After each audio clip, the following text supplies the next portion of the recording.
What kind of person burns a dead man's belongings days after he's gone? Not throws them away, not boxes them up, not hands them to police. Burns them, late at night, quietly, as if the flames are meant to erase something no one else was ever supposed to see. And here's the part that should make your stomach tighten. He wasn't alone when it happened. Because according to this story, Jake Reiner walked in at the exact moment the fire was already burning. And what he saw would fracture his family forever. Before we continue, please hit the like button, subscribe to the channel, and turn on the notification bell for updates. Let me ask you something right now. If you walked into your parents' estate after a brutal tragedy, if grief was still thick in the air, if police tape had barely been removed, and you caught a family member feeding your father's personal belongings into open flames, what would you think? Grief or panic? Because this story is not just about loss. It's about fear. It's about control. And it's about what someone was desperate to destroy before it could speak. And once you hear what was allegedly being burned, you may never look at this family the same way again. Shortly after the shocking deaths that shook the quiet Brentwood estate, the house was no longer just a place of mourning. It became a pressure cooker. Every hallway felt heavier. Every door felt like it was hiding something. And every family member was grieving differently, some openly, others in silence. Jake Reiner returned to the property expecting sadness. What he didn't expect was smoke. Not from a fireplace, not from incense, but from a fire that wasn't supposed to exist at all. This wasn't a backyard barbecue. This wasn't a symbolic ritual.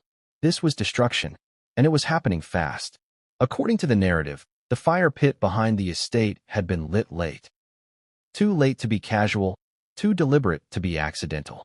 Personal items, boxes, clothes, documents, items that belonged to Rob Reiner, items that told a story, and someone wanted that story gone. Ask yourself this. Why now? Why not earlier? Why not later? Why not let authorities handle everything? Why take that risk? Because people don't destroy evidence when they're calm. They do it when they're afraid. Jake didn't shout at first. He froze. That moment. When you're trying to understand what your eyes are seeing, but your brain refuses to accept it. The flames reflected in metal objects. Paper curling in on itself. The unmistakable smell of something permanent being lost. And then the realization hit him. This wasn't random. Only certain things were being burned. Not furniture. Not trash. Not general clutter. Specific belongings. Ask yourself, how do you choose what deserves to be destroyed? And that's when the fear crept in. Because this wasn't just about grief anymore. It was about intention. Jake took a step closer. That's when Tracy Reiner allegedly turned around. And according to this dramatized account, her face didn't show surprise. It showed alarm. The kind of alarm you feel when you've been caught doing something you were never supposed to explain. No screaming. No crying. Just tension. Thick. Sharp. Uncomfortable. Jake asked the obvious question. What are you doing? And the answer, if you can even call it that, wasn't an answer at all. It was deflection. Grief. Stress. Too much pain to keep things. Butasi things people say when they're not ready for the real question. Why these items? Because Jake noticed something else. Some of the belongings weren't fully destroyed yet. A corner of fabric. A partially burned envelope. A metal object that fire couldn't completely consume. And in that moment, Jake realized something terrifying. Whatever was being destroyed mattered. Not emotionally. Strategically. Let me pause here and ask you directly. If someone you trusted was burning your father's personal items in secret, would you assume innocence? Or would you start replaying every strange moment from the past weeks in your head? Because that's exactly what Jake did.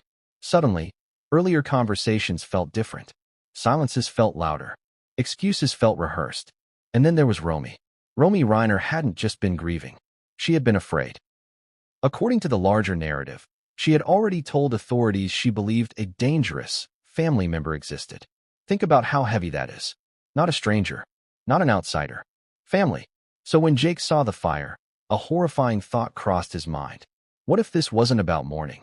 What if it was about erasing something that could connect dots no one wanted connected? Because here's something people rarely talk about. In the aftermath of a violent tragedy, the most dangerous time isn't the night it happens. It's the days after. That's when people panic.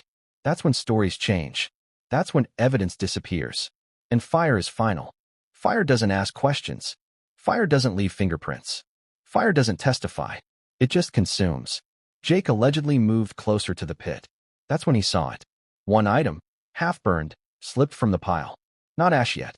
Still recognizable. And whatever it was, it made his stomach drop. Because now, the fire wasn't just suspicious. It was urgent. And that urgency raises another question. Why didn't Tracy stop when she realized she wasn't alone? Why keep burning? Unless stopping wasn't an option. Unless leaving something behind was worse than being caught. This is the moment where families fracture. Because once you suspect intention, you can't unsee it. Jake didn't call the police that night. Not immediately. And that decision haunted him. Because what do you do when the person you're confronting is someone you're supposed to trust? Do you protect the family name? Or do you protect the truth? Romy, according to this dramatized story, didn't hesitate as much. Her fear had already pushed her toward authorities once. And now, with fire involved, her instincts screamed louder. Because fires don't happen in isolation. They happen when something is about to surface. And this was only the beginning. Because once the flames died down, the questions didn't. What exactly was destroyed? What survived? And who else knew this was happening? More importantly, was the fire too late? Because here's the twist that changes everything. What if something had already been seen, photographed, copied, remembered? What if the fire didn't erase the truth, but exposed how desperate someone was to hide it? Jake stood there watching the last embers glow. And in that silence, one realization settled in. Whatever happened to his parents, whatever secrets were tied to that night, this fire had just made things far worse. Because from this moment on, nothing could be explained away as grief. And in the next section, we're going to step back into the house itself. Into the night it stopped feeling safe. And into the first warning signs everyone ignored. Because the fire was not the beginning. It was the signal. Have you ever walked into a place you know by heart and suddenly felt like it was watching you? That's the question that hangs over this chapter. Because before the fire, before the confrontation, before the fear had a name, there was a night when the house itself changed. Jake would later say he couldn't explain it at first. Nothing was broken. Nothing was missing. No alarms were sounding. And yet, the moment he crossed the threshold, something felt off. The kind of feeling that crawls up your spine and refuses to leave. The Brentwood estate had always been a symbol. Success, stability, control. A place where laughter echoed and routines stayed predictable. But now it felt hollow. Too quiet. Too still. Let me ask you something. When tragedy strikes a home, do the walls remember? Because according to this story, that night, they did. Jake arrived after sunset. No photographers. No police tape. Just darkness settling over a property that had already seen too much. The driveway lights flicked on automatically, one by one, as his car rolled in. That should have felt comforting. Instead, it felt like a countdown. He parked, sat there for a moment, hands still on the wheel. And that's when he noticed it.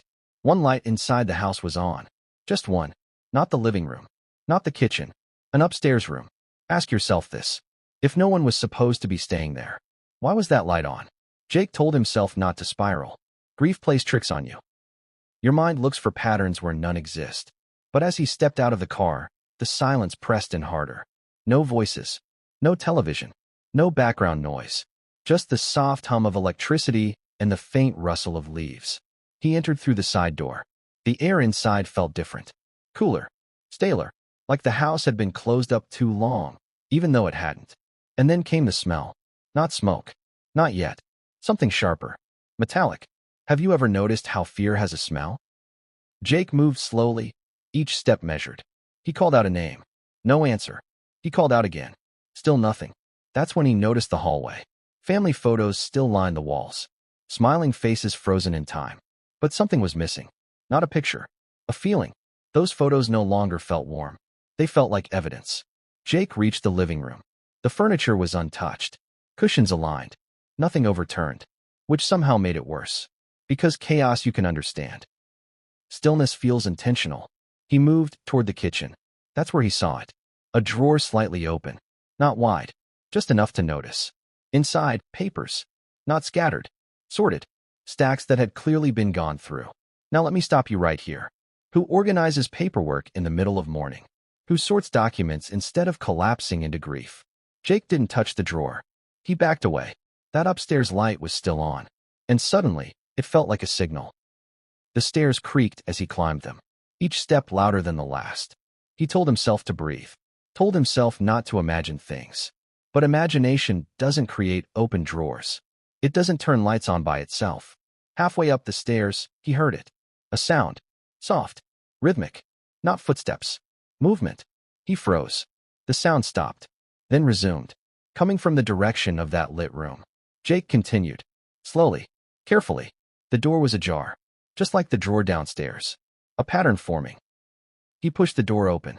The room was an office. Rob Reiner's office. And it had been disturbed. Not trashed. Curated. Folders stacked neatly on the desk. A filing cabinet open. Contents partially removed. And on the desk, an empty space. A rectangle of dust where something had clearly been sitting for years. Ask yourself, how do you know when something important is missing? Because Jake did. He just didn't know what it was yet. That's when he noticed the trash bin. Half full. Shredded paper. Not casual tears. Precise strips. The kind you feed into a machine. But the shredder itself was gone. Moved. Hidden. Why hide a shredder unless you don't want someone to know it was used? Jake felt his heart pounding now. Not panic. Suspicion. Because this wasn't random. This was methodical. He left the room and walked toward the guest hallway. That's when he heard voices downstairs. Muffled. Low. He recognized one immediately. Tracy. The other voice dropped before he could place it. The conversation stopped abruptly. Too abruptly. Like someone had noticed the sound of footsteps overhead. Jake stood still. Then the voices resumed. Quieter. Urgent. He descended the stairs again. The kitchen light was now on. It hadn't been before. Another small change. Another quiet alarm. Tracy stood by the counter. Her posture stiff. Hands resting flat, like she needed something solid beneath them. She looked up. Their eyes met. And for a split second, something flashed across her face. Not relief. Calculation. Jake asked a simple question. Who else is here? Her answer came too quickly. No one. But Jake had heard two voices. Contradictions matter. He didn't press her yet. Instead, he glanced at the counter. A stack of envelopes sat there. Unopened, but addressed. His father's name, mixed with others that weren't. Why were those separated? Why were some unopened and others missing entirely? Tracy noticed his eyes. She shifted slightly, blocking his view. A subtle move. But intentional. Jake nodded, said nothing. And that's when Romy entered the room. Her face was pale, eyes rimmed red. She looked between them. Tension hung in the air like a third presence. Jake watched Romy carefully, because Romy had been different since the tragedy. Quieter, more alert, as if she was listening for something no one else could hear. She met Jake's gaze, held it, then looked away. That moment said everything. Something was wrong, and everyone in that room knew it. The conversation that followed was mundane. Too mundane. Weather. Logistics. Who was staying where? But beneath every word was an unspoken question. What do you know? Jake didn't stay long after that.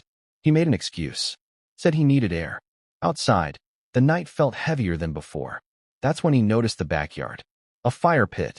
Clean. Too clean. No ash. No remnants. Just scrubbed stone. As if someone had already prepared it. Prepared it for something. Jake stared at it for a long moment. A thought forming. Then dissolving. Then returning. He left that night unsettled. Unable to shake the feeling that he had just walked through the aftermath of something he wasn't meant to see. And the worst part? He didn't know yet that what he'd seen was only the warning.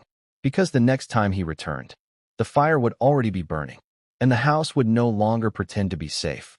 What does it mean when a fire is lit in secret? Not for warmth, not for ceremony, but for erasure. Because this chapter begins with a simple, unsettling question. If nothing was wrong, why did it have to happen at night? Jake returned to the estate the following evening with a knot in his chest he couldn't explain. He told himself he was being paranoid. That grief sharpens instincts until everything feels dangerous. But instincts exist for a reason. The sky was darker this time. Moonless. The kind of night that swallows sound. He parked farther away than before, leaving the car lights off. Not intentionally. It just felt right. As he walked, he noticed something immediately. The backyard lights were on. All of them. Not one. Not two. Every single one. Ask yourself, who lights up a backyard that brightly when no one is supposed to be outside? Jake slowed his steps. That's when he smelled it. Smoke. Not the faint kind that drifts from a chimney. This was heavier, thicker, intentional. And then he saw it. Fire. Bright orange flames licking upward from the pit behind the estate. Not a small fire. Not dying embers. A full burn. Something substantial was feeding it. Jake stopped. His heart started pounding, not from fear, but from recognition. This was the thing he hadn't wanted to imagine. Someone was destroying something, and they were doing it thoroughly. He moved closer, staying in the shadows cast by hedges and columns. That's when he saw her. Tracy stood beside the fire pit. Not pacing, not crying. Focused. She held a box in her hands. Cardboard. Old. The kind you don't throw away casually. She tipped it forward. Contents slid into the flames. Paper first, then fabric, then something heavier, metal clinking against stone before disappearing into fire. Jake felt his throat tighten. Because you don't burn belongings like that unless you've already decided they can never exist again. He stepped forward. A branch snapped beneath his foot. Tracy froze. Slowly, she turned. The firelight illuminated her face. And here's the part that would replay in Jake's mind again and again. She wasn't startled. She was caught. There's a difference. Surprise looks like confusion. Being caught looks like calculation. Jake didn't raise his voice. Didn't rush her. He simply asked, "What are you doing?" The silence that followed was deafening. The fire crackled. Wood shifted. Paper curled. Tracy looked back at the flames, then at the box in her hands. Her answer came carefully. "I can't keep these." That was it. No explanation. No emotion. Just a statement. Jake frowned. Keep what? She didn't answer immediately. Instead, she dropped another item into the fire. Jake stepped closer. Close enough now to feel the heat on his face. That's when he saw what was burning. Clothes. Not random clothes. Tailored. Pressed. Rob Reiner's clothes. Items that carried his presence. His scent. His history. Jake's voice hardened. Why are you burning his things? Tracy finally looked at him fully. Her eyes weren't wet. They were sharp. I can't look at them anymore. That might have sounded reasonable, if not for everything else. If not for the secrecy. If not for the timing. If not for the way she avoided his gaze. Jake glanced into the fire again. Something else caught his eye. An envelope. Partially burned. Still intact enough to read part of the writing. He reached forward instinctively. Tracy reacted instantly. Don't. Too fast. Too forceful. That single word changed everything. Because grief doesn't sound like command. Fear does. Jake pulled his hand back. But now his mind was racing. Why stop him from touching Ash? Unless what remained mattered.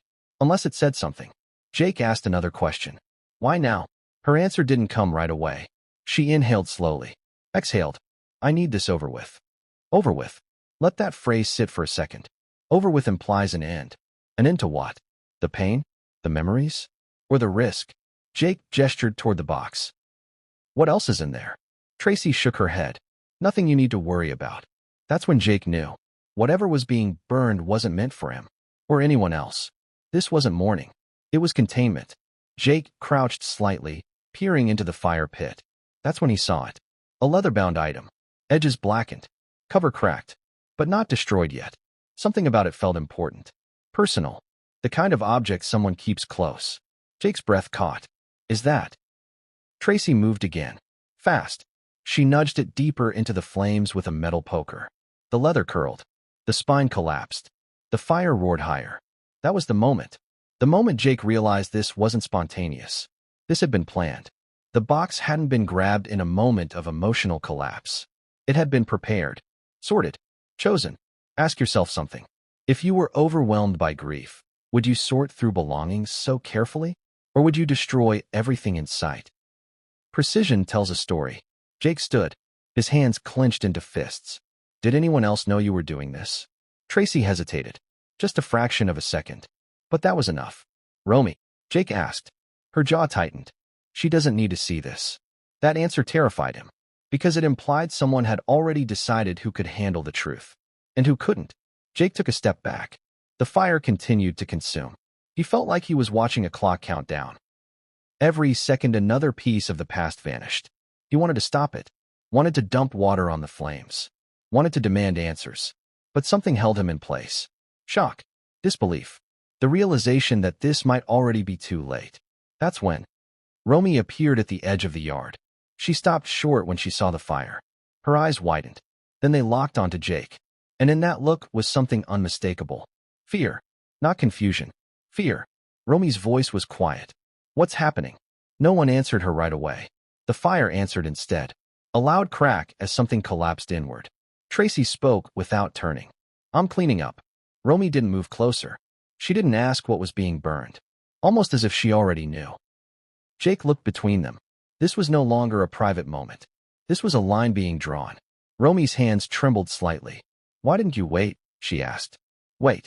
That word mattered. Wait for who? Wait for what? Jake felt a chill run through him. Romy turned to him. Her eyes searched his face. Then she shook her head. Not no. Something worse. I warned you. Jake understood then. The fire wasn't just about the past. It was about the future. About preventing something from coming out. And suddenly, everything Romy had said before, to police, to friends, felt heavier. She hadn't been speculating. She'd been preparing. Jake took a step away from the fire. He needed distance. Perspective. Air. Because the realization settling in his chest was unbearable. If this fire was meant to destroy something dangerous, what had already escaped it? What had already been seen? Or copied? Or remembered? The flames died down eventually. Ash replaced objects. Silence replaced crackling. Tracy closed the empty box. Folded it. Set it aside. As if she'd just finished a chore. Jake said nothing. Romy said nothing. The night swallowed the rest. But as Jake walked away, one thought refused to leave him. Fires don't erase truth. They expose desperation. And this fire? It had just made everything worse. Because now, there were witnesses. And in the next chapter, we're going to talk about what it means to be caught in the act. And why being seen can be more dangerous than being suspected.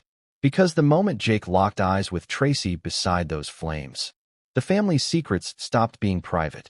And what came next would force everyone to choose a side. What happens when suspicion turns into certainty? Because there's a moment, quiet, almost invisible, when doubt dies. When you stop asking if something is wrong, and start asking how long it's been wrong. That moment happened the second the fire went out.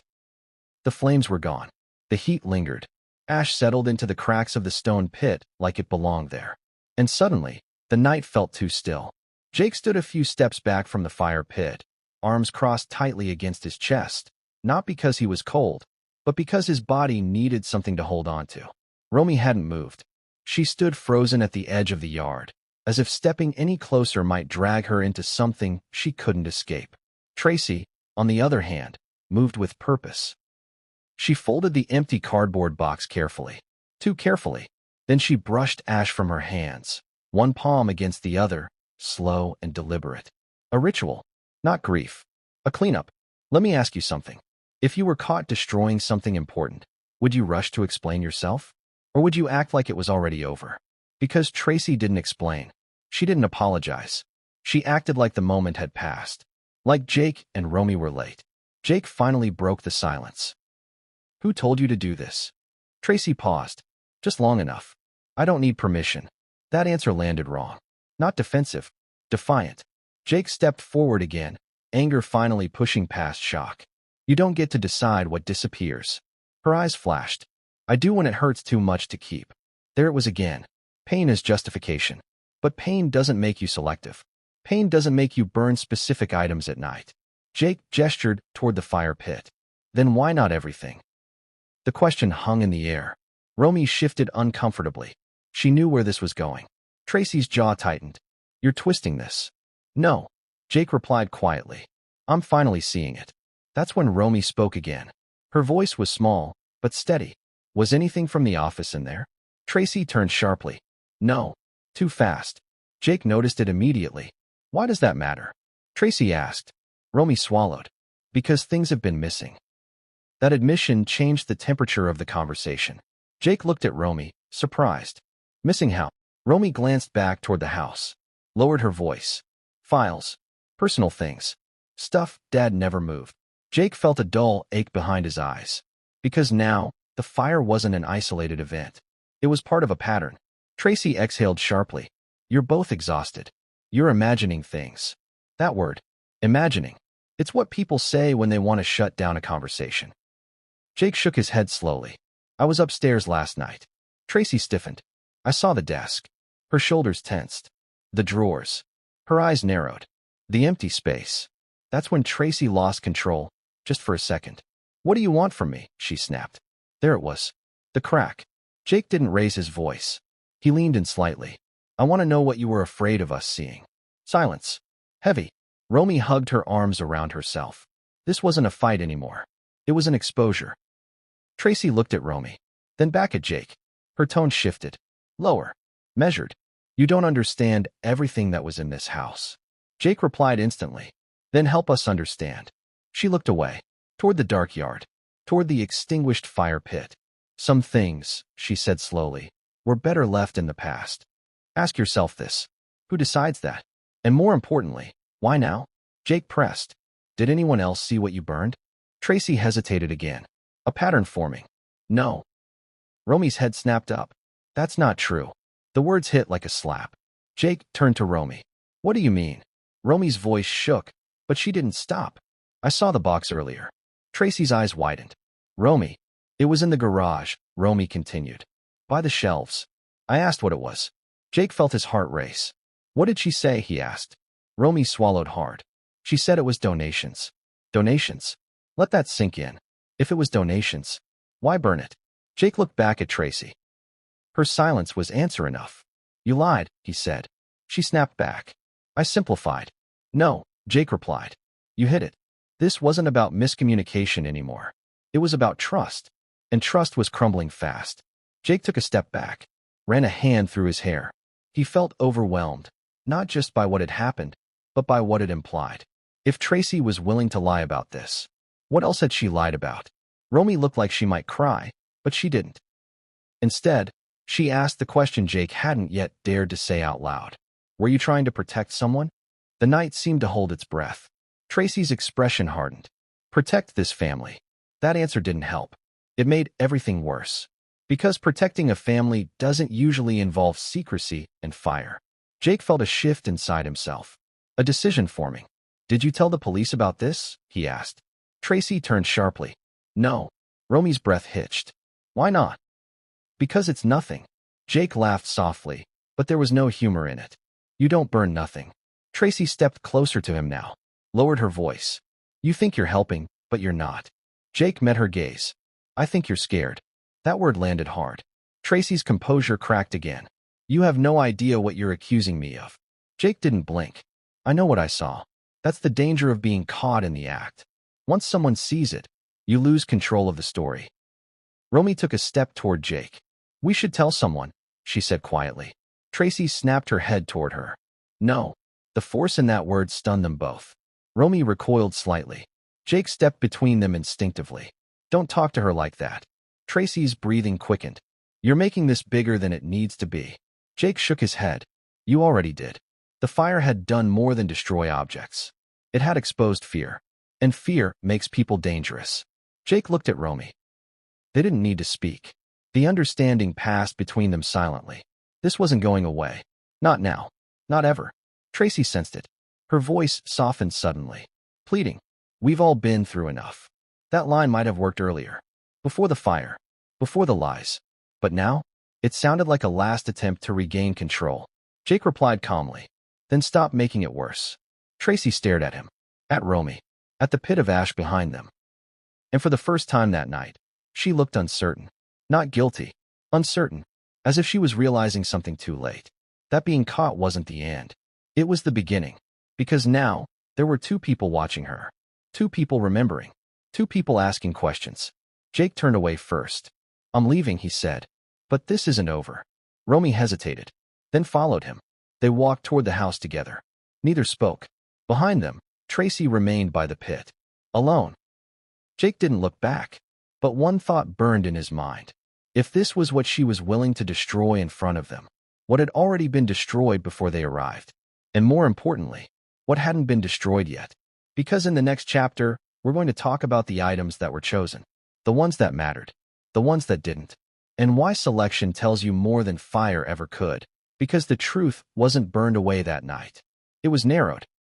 And what came next would point directly at the thing someone was most afraid of losing. Why these things? That question haunted Jake the entire drive home. Not why burn something. Not why at night. Not even why hide it. But why choose these items and not the rest? Because destruction, when it's selective, stops being emotional. It becomes intentional. And intention always leaves a trail. Jake barely slept. Every time he closed his eyes, he saw the fire again, not as flames, but as gaps. Empty spaces where something had once existed. A burned sleeve. A collapsed spine of leather. A half-legible envelope. The mind does a cruel thing in moments like this. It fills in the blanks. And by morning, Jake knew one thing with absolute certainty. Those items weren't chosen randomly. They were chosen because they meant something. And meaning, in a situation like this, is dangerous. Let me ask you something. If you wanted to erase a memory, would you destroy the loudest reminder? Or the quiet one that no one else knows how to interpret? Because that's where this story turns. Jake returned to the house early the next day, alone. No Tracy, no Romy. Just silence. The kind of silence that feels like permission, or a trap. He walked straight to the office. Rob Reiner's office. The room that had felt disturbed even before the fire. The desk was still clean. Too clean. Jake opened drawers slowly, methodically. Pens. Notepads. Old business cards. Nothing out of place. Except for what wasn't there. That empty rectangle of dust on the desk. He measured it with his eyes. About the size of a journal. Or a small box. Or a framed photo. Something that had sat there long enough to leave a mark. Jake opened the filing cabinet again. More files than before. Newly returned. But something felt off. Folders were back, but not in the same order. Anyone who's ever worked with paperwork knows this feeling. The illusion of completeness. Everything looks present. Until you know what to look for. Jake pulled out a folder at random. Invoices. Correspondence. Routine. Nothing explosive. He opened another. Same thing. Then another. And that's when he noticed it. The labels. Some were newer. Fresh ink. Different handwriting. Someone had relabeled the files. Why relabel something unless you're trying to reframe it? Jake sat down in the chair. It creaked beneath him. He remembered sitting there as a kid, watching his father write, sort, think. Rob Reiner wasn't careless with his belongings. He documented things, saved things, and people like that don't suddenly decide to let chaos reign. Unless something happened. Jake stood and moved toward the bookshelf. Awards, books, photographs, most of it untouched. But again, gaps. Small ones, like teeth missing from a smile. Jake reached for a framed photo that still stood on the shelf. He turned it over. The back was warm, recently moved. He set it down carefully. That's when he understood something important. The fire wasn't the beginning of the destruction. It was the end, the final act, which meant the selection process had started long before anyone saw flames. Ask yourself this. If you were afraid of something being found, wouldn't you test the waters first? Move things. Reorganize. See if anyone notices. Only burn what you can't control. Jake backed away from the shelf. His phone buzzed in his pocket. A message from Romy. Did you come back? Jake hesitated before replying. Yes. A pause. Then another message. Be careful. That sent a chill through him. Be careful of what? The house. The truth? Or the person still moving freely inside it? Jake texted back. Do you know what was in the box? 3 dots appeared. Disappeared. Appeared again. Finally. I think so. Jake's heart pounded. What? He typed. Another pause. Longer this time. I don't know everything, Romy wrote. But I know why those things scared her. That single sentence carried more weight than anything else. Scared her. Not upset her. Not saddened her. Scared her. Jake left the office and went outside. The backyard still smelled faintly of smoke. Even after a night had passed, he walked to the fire pit. Ash had been cleaned. Stone scrubbed. But fire leaves traces. Always does. He crouched down and scanned the ground. Something caught his eye. A small metal clasp. Blackened. Warped. But intact. Jake picked it up. It was part of something larger. A closure. The kind you'd find on a leather-bound notebook. Jake's breath caught. Because now he knew. At least one thing that had been burned. Something written. Something personal. Something irreplaceable. Let me ask you directly. What's more dangerous than a document? A personal record. Not official. Not vetted. Just thoughts. Memories. Accounts. And if someone was afraid of that kind of item, what did it say? What did it accuse? Jake stood up quickly. His mind racing. He called Romy. She answered immediately. Jake. I found something, he said. Her breath hitched. The clasp. He froze. You knew? Yes. That answer alone told him everything. Why didn't you say anything before? He asked. Because I wasn't sure, Romy replied. And because once you say it out loud, it becomes real. Jake closed his eyes. What do you think was in it? He asked. Romy hesitated. Things Dad never shared. About who? Another pause. About us, she said. About people close to us. Jake felt dizzy. If that was true, if something like that existed, no wonder someone wanted it gone. Because personal records don't just document events. They reveal patterns, motives, contradictions. Jake thought back to the envelope he'd almost grabbed from the fire. The writing, the urgency with which Tracy had stopped him. That envelope, he said. Do you know what it was? I think it was correspondence, Romy replied. Not business. Personal. Jake clenched his jaw. Now it was coming together. The items weren't random. They were connected. A record, correspondence, personal effects, all tied to one thing. Information. Jake lowered his voice instinctively, even though no one else was around. Why didn't she burn everything? Romy answered softly. Because some things don't look dangerous unless you understand them. That sentence hit hard. Because it explained everything. The selectivity, the timing, the secrecy. Someone had identified exactly what posed a threat, and destroyed only that. Jake leaned against the stone edge of the pit. The implications were staggering. If something like that had existed, if it had been partially destroyed, then the fire wasn't about grief. It was about preventing a chain reaction. But here's the problem with that kind of thinking. People rarely make copies of unimportant things. And Rob Reiner wasn't careless. Jake asked the question that had been circling both of their minds. Do you think there's another one? Romy didn't answer right away. Then, yes. Jake's stomach dropped. Where? I don't know, she said. But Dad wasn't the kind of person to keep only one version of something that mattered. Jake looked back at the house, at the windows, at the quiet. A new fear crept in. What if the fire had been too late? What if something had already been seen, shared, hidden somewhere? Then came the night everything changed. The night she couldn't ignore it anymore. She woke up again, this time to light. Not bright, but enough to spill under the office door. The door that was usually dark at that hour. She didn't move right away. She listened. No voices. Just movement. She sat up. Her heart started pounding. Something told her not to go down there. That this wasn't something she was meant to witness. But fear has a way of pushing you forward when you least expect it. Romy stepped into the hallway. The light under the door flickered. Someone was inside. She approached slowly. Her hand hovered over the knob. And then she heard it. Paper. Shuffling. The unmistakable sound of pages being turned quickly. Not read. Searched. Romy froze. She didn't open the door. She backed away quietly, returned to her room, and lay awake until morning. That was the night her fear became real. Because whatever was happening in that office was deliberate. And it was happening without her knowledge. The next day, she checked the office again. The light was off. The room pristine. But something was gone. She couldn't say what. Only that the space felt different. Emptier.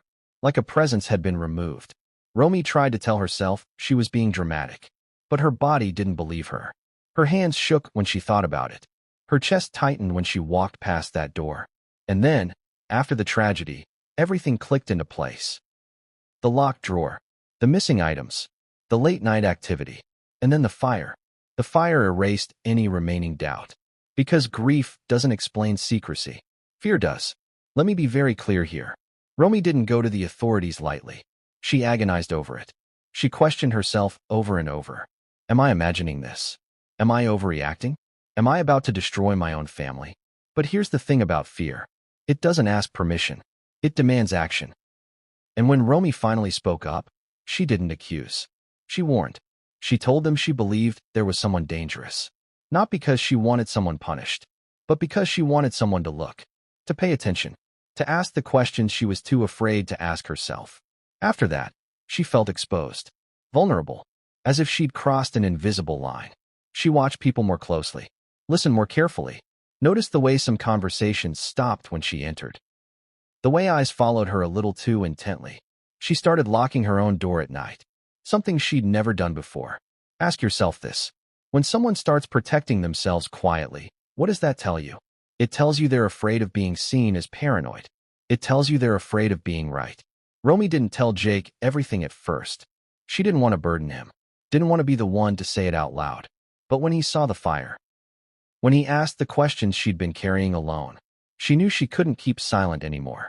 That clasp Jake found, she'd seen it before, attached to something she'd glimpsed only once, just long enough to recognize it, not read it, not understand it, just enough to know it existed. That knowledge terrified her, because if something like that had existed, if it had contained what she suspected, then the fire wasn't just destruction. It was desperation, and desperation is dangerous. Romy sat alone in her room later that night. Lights off, phone face down. She replayed everything in her mind. The looks, the lies, the timing. And one question refused to leave her. If someone was willing to destroy proof, what else were they willing to do to keep the truth buried? That was the moment Romy understood something profound. Her fear wasn't new. It had been growing quietly for a long time. And now, it had reached a point of no return. Because once you recognize danger, you can't unrecognize it. And in the next chapter, we're going to confront the question everyone is avoiding. Is this grief or guilt? Because there's a line between mourning and panic. And once you cross it, there's no going back. LT, what's the difference between someone falling apart and someone coming undone? Because from the outside, they can look exactly the same. Tears, silence, withdrawal. But underneath, the motivations couldn't be more different. This chapter lives in that uncomfortable space, the one where grief and guilt start to blur. And once that blur sets in, every action gets reinterpreted. Every word gets weighed. Every silence gets louder. Jake couldn't stop replaying Tracy's face in his mind. Not the fire, not the flames. Her expression, focused, controlled, almost relieved when it was over. Ask yourself something. When grief overwhelms you, do you feel relief when it ends? Or do you feel emptier? Because Jake knew grief. He'd felt it hit him in waves, unpredictable, violent, exhausting. But what he saw that night didn't look like waves. It looked like pressure being released. And that difference haunted him. He started paying closer attention, not just to what Tracy did, but to what she didn't do. She didn't linger in shared spaces, didn't reminisce, didn't talk about memories unless prompted. And when she did, her stories were vague, safe, nothing that invited follow-up questions, nothing that opened doors. Jake noticed the pattern during a quiet breakfast a few days later. The house felt hollow again. Romy sat across from him, barely touching her food. Tracy stood by the counter, stirring a mug that had long since gone cold. No one spoke. Jake finally broke the silence. We should talk about what happens next. Tracy didn't look up. There's nothing to talk about. That answer didn't match the situation. About the house, Jake clarified. The belongings. What stays? What goes? She stirred again. Slower. We'll deal with it later. Later. That word again. Delay. Avoidance. Jake leaned back in his chair. When Tracy finally looked at him, her eyes were tired, but sharp. When I'm ready. There it was. Control. Grief doesn't usually demand control. It collapses under its own weight. Jake nodded slowly. Romy, he asked. What do you think? Romy flinched slightly. She hadn't expected to be brought into it. I think we shouldn't rush, she said carefully. Tracy relaxed, just a little. But Jake caught it. Because Romy wasn't agreeing. She was defusing. Jake changed direction. I've been thinking about the office, he said. Tracy stiffened.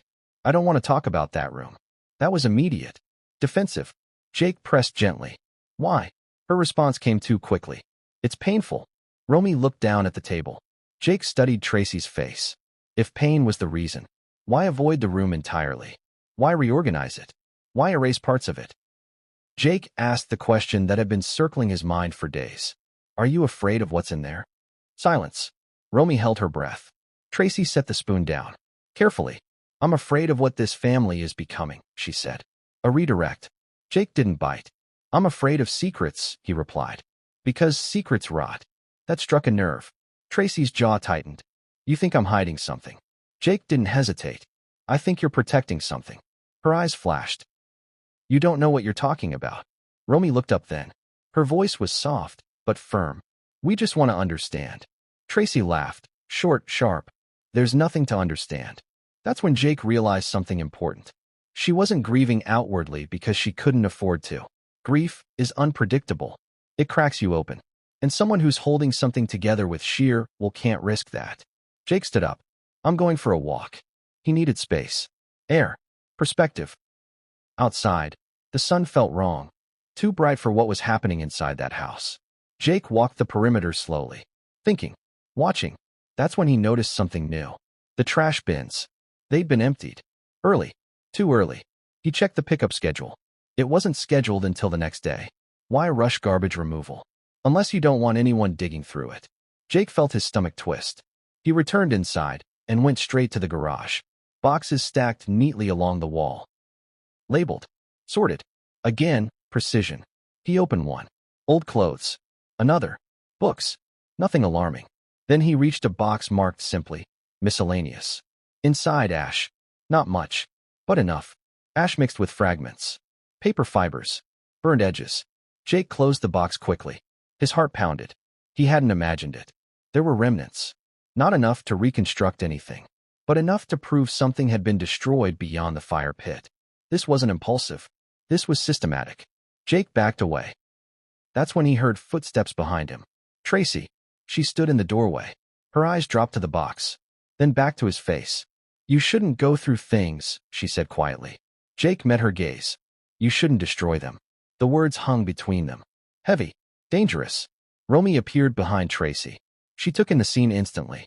The box. Jake's expression. The tension. Oh, she whispered. That one sound said more than a scream. Tracy turned to her. Go inside. Romy didn't move. Why is there ash in the garage? She asked. Tracy's voice hardened. Because I cleaned. Jake stepped forward. Cleaned what? Tracy's control finally cracked. You're not helping, she snapped. You're making this unbearable. Jake shook his head. No, he said. You're afraid of something unbearable. Romy spoke again. Was it a journal? Tracy froze. Complete stillness. No denial. No anger. Just stillness. Jake felt his chest tighten. Because silence, in that moment, was confirmation. Romy's voice trembled. That's why you burned it. Tracy exhaled slowly. You don't know what you're saying. Jake stepped closer. Then tell us. Her eyes filled, not with tears, with frustration, with fear. You want answers? She said quietly. You think answers make this better? Jake replied without hesitation. Yes. Tracy shook her head. Some truths don't heal, she said. They destroy. There it was. An admission without specifics. But enough. Jake felt a chill run through him. If the truth was that destructive, why was only one person deciding who could handle it? Romy whispered. What was in it? Tracy looked at her. Really looked at her. And for a moment, it seemed like she might say something. Anything. But then she looked away. I did what I had to do. Jake felt anger rise. You did what was easiest for you. That hit home. Tracy's voice rose. I did what was necessary. Romy shook her head slowly. No, she said. You did what scared you least. That line landed hard. Because it flipped the narrative. This wasn't about protecting the family. It was about protecting oneself.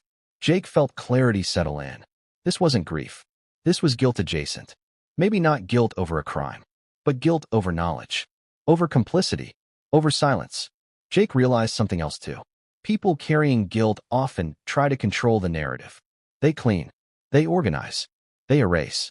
They decide what others are allowed to know. And when that control is threatened, they panic. The fire had been panic. The lies had been panic. The urgency, the secrecy, all panic. Jake stepped back. This ends now, he said. Tracy's eyes widened. You're not going to do anything, she replied. Jake shook his head. I already am. Romy looked between them. What does that mean? Jake turned to her. It means we stop pretending this is normal. Tracy's voice dropped to a whisper. You don't understand the consequences. Jake met her gaze. I understand enough. He walked past her, out of the garage. Romy followed. Behind them, Tracy remained frozen. Alone again. And for the first time, Jake felt certain of one thing. Grief doesn't need secrecy. Guilt does. And in the next chapter, we're going to step into the shadow that's been lurking this entire time. The guest house. The timelines. The overlaps. Because when you follow the fear far enough, it always leads somewhere specific.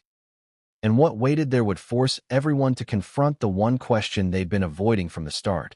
What if the most important clues were never inside the main house at all? What if they were sitting quietly in the place everyone treated like an afterthought? Because the guest house had always been there. Detached. Separate. Close enough to feel connected. Far enough to stay unseen. And now, it felt like a shadow no one wanted to step into. Jake didn't plan to go there that day. He told himself he needed time, distance, space to think. But fear has a gravity of its own. It pulls you toward answers even when you're not ready to face them. The path to the guest house curved around a stand of trees, partially hidden from the main house by landscaping that once felt decorative. Now it felt deliberate. Let me ask you something. When a space exists just outside the main living area, what purpose does it serve? Privacy? Distance? Or plausible deniability?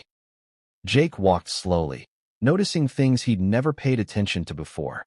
The light fixtures, the angle of the windows, the way the structure sat just far enough away to avoid casual observation. He remembered how often it had been used over the years. Guests, friends, extended stays, and more recently, someone permanent, someone whose presence blurred boundaries. Jake stopped at the door.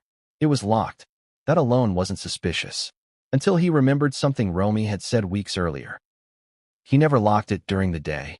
Jake checked the handle again. Firm. He glanced back toward the main house. No movement.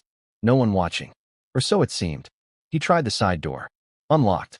That was the first contradiction. If you're trying to secure a space, why lock one door and not the other? Unless you're in a hurry. Jake stepped inside. The air felt different here. Stale. Heavy. Like it had been sealed up quickly. The living area was neat, but not clean. Items placed, not arranged. As if someone had stopped mid-thought. Jake's eyes scanned the room. Couch. Table. Lamp still plugged in. The lampshade was crooked. A small detail. But it bothered him. Because crooked meant touched. Moved recently. He walked further in. The kitchenette area showed signs of use. Not recent cooking, but presence. A cup in the sink. Dry. Left there long enough to collect dust. Jake frowned. Why leave something like that behind? Unless leaving wasn't planned. He moved toward the bedroom. The door was half closed. Jake pushed it open gently. The bed was made. Too perfectly. Corners sharp. The kind of bed you make when you're leaving, not when you're coming back. His chest tightened. That's when he noticed the desk. Small. Minimal. A laptop was gone, but the charger remained. Who takes a laptop and leaves the charger? Someone who left in a hurry. Someone who didn't expect to be gone long. Jake checked the drawers. Empty. Not naturally empty. Cleared. Every one of them. That pattern again. Selective removal. Jake straightened and looked around the room more carefully. That's when he saw it. A calendar on the wall. Old-fashioned. Paper. The dates had notes written on them. Some crossed out. Some circled. Jake stepped closer. His heart pounded. He recognized some of the handwriting. Not Tracy's. Not Romy's. Someone else's. Someone who'd spent a lot of time here. Jake scanned the dates. Certain days had marks. Multiple marks. Others were blank. He checked his phone. Compared dates. His breath caught. Some of the circled dates matched nights when the main house felt off. The nights Romy had heard movement. The nights lights had been on unexpectedly. Jake felt a chill. He flipped the calendar page back. More notes. More circles. More patterns. This wasn't random scheduling. This was coordination. Let me ask you something. Why track dates so carefully if you have nothing to hide? Jake turned toward the closet. It was open. Empty hangers. Too many. Clothes had been removed recently. And yet, a single item remained. A jacket. Hanging alone. Jake hesitated. Then reached for it. Inside the pocket. Paper. Folded. Jake's pulse spiked. He unfolded it slowly. It wasn't a letter. It was a list. Short. Concise. Items written in shorthand. Not full descriptions. Just enough for the writer to know exactly what they meant. Jake read it twice. Then a third time. Because his brain refused to accept what his eyes were seeing. Some of the items matched what had been burned. Clothing. Correspondence. Something leather-bound. Jake's hands trembled. This list hadn't been destroyed. It had been missed. Or left behind accidentally. Or intentionally. And that distinction mattered. Jake sat on the edge of the bed. His mind racing. If this list existed here, then the destruction wasn't limited to the main house. It was coordinated across spaces. Which meant more than one person may have known what needed to disappear. Or then came the night everything changed. The night she couldn't ignore it anymore. She woke up again, this time to light. Not bright, but enough to spill under the office door. The door that was usually dark at that hour.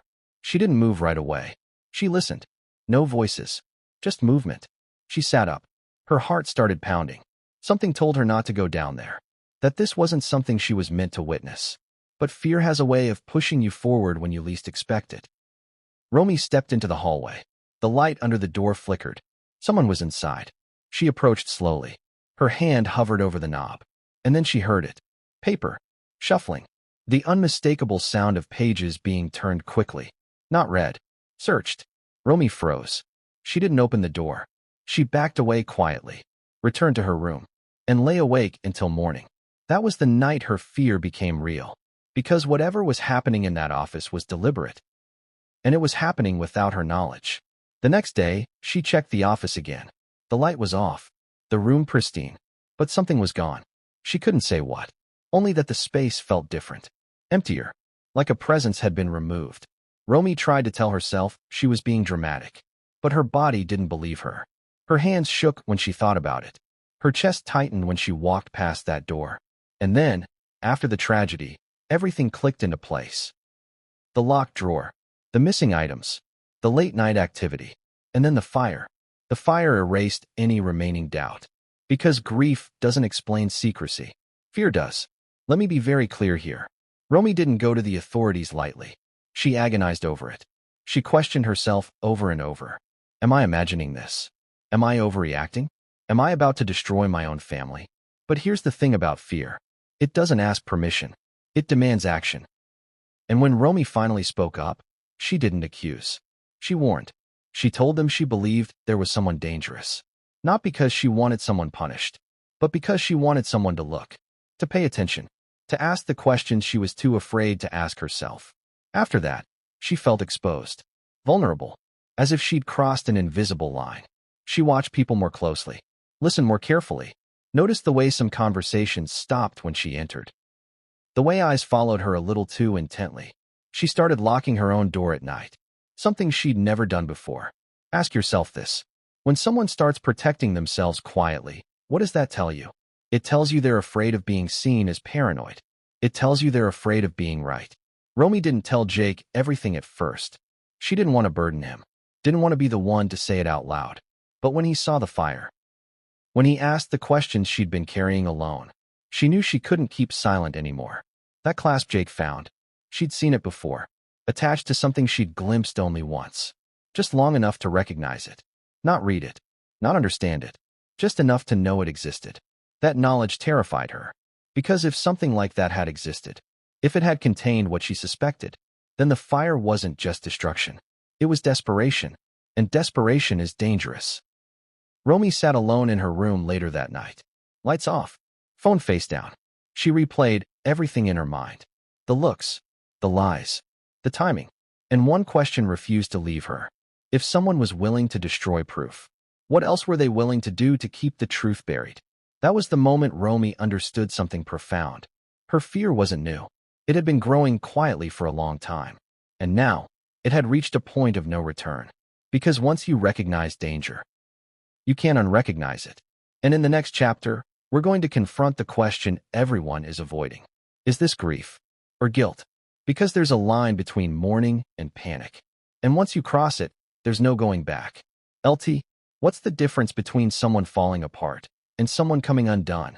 Because from the outside, they can look exactly the same. Tears, silence, withdrawal. But underneath, the motivations couldn't be more different. This chapter lives in that uncomfortable space, the one where grief and guilt start to blur.